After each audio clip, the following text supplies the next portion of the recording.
Most people watched the GTA 6 trailer and saw a city. Rockstar's lawyers saw something completely different because buried inside a stack of quietly filed patents is a blueprint for the most advanced open world ever built, and almost nobody has read them. Here's something most gaming channels don't tell you. When a company files a patent, they have to describe exactly what the technology does and why it's new. In plain terms, a patent is a company saying, "We invented this, here's proof, hands off," and Take-Two Interactive, Rockstar's parent company, has been quietly stacking them up for years. Look, the filings we're looking at today are all publicly accessible. Anyone can read them. But they're written in dense legal language designed to make your eyes glaze over in about 45 seconds. So we did the reading, and what's inside is genuinely wild. And before we get into the patents themselves, there's a second layer to this story. Because GTA 6 isn't being built in a vacuum. It's being built on top of everything Rockstar already cracked with Red Dead Redemption 2, which is probably the most technically ambitious open world ever shipped. So part of what we're doing today is figuring out what crosses over and what gets taken even further. Let's start with the patent that changes everything about how NPCs actually work. Because once you understand this one, the trailer hits completely differently. The first patent covers what Take-Two describes as a procedural behavioral system for non-player characters. Strip the legal language out, and here's what it actually means. Instead of writing a script for every NPC, every possible reaction, every pre-planned dialogue line, the system gives NPCs a set of internal goals and lets them figure out how to reach those goals based on what's happening around them in real time. RDR2 already did something close to this. NPCs in that game had daily schedules, a blacksmith who opened his shop in the morning,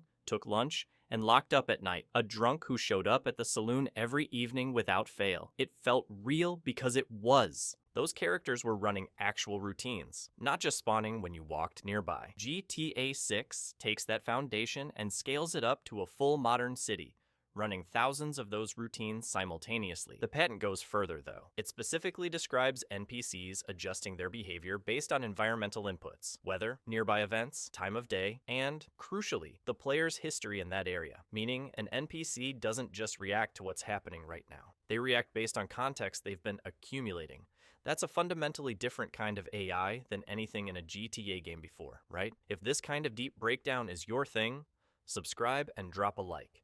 We cover the stuff that's actually worth understanding before a release like this. This one might sound boring on the surface. It's a patent for NPC locomotion, basically how characters move through a space. But the actual content of this filing is anything but boring. In almost every open world game right now, NPC movement is handled by invisible rails, pre-calculated paths. NPCs follow them. When something blocks the path, a parked car, another NPC, a piece of debris, the system either freezes, teleports, or does something visually embarrassing. RDR2 improved on this significantly.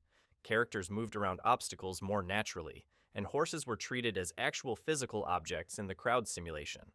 But even RDR2 had its moments where the system broke and the illusion cracked. Here's what the locomotion patent actually describes: a system where NPCs dynamically recalculate their path in real time, based on the actual geometry around them. Not a pre-baked grid. They navigate around other moving characters. They adjust their speed organically. They physically react to being bumped or redirected. It's the difference between a character who walks around you and one who genuinely notices you're in the way. But this is where things get truly fascinating, because the third patent links all of this to a concept that RDR2 already had a taste of, and GTA 6 seems to be elevating to an entirely new tier: the world's memory. Take-Two filed a patent around a persistent world state system. What that means in practice is that the game world doesn't reset when you walk away from it. Things that happen stay happened. A business gets damaged in a chase, it stays damaged until something repairs it. A neighborhood sees repeated criminal activity. The NPCs who live there start to behave differently over time. The world accumulates a history. RDR2 had the bones of this.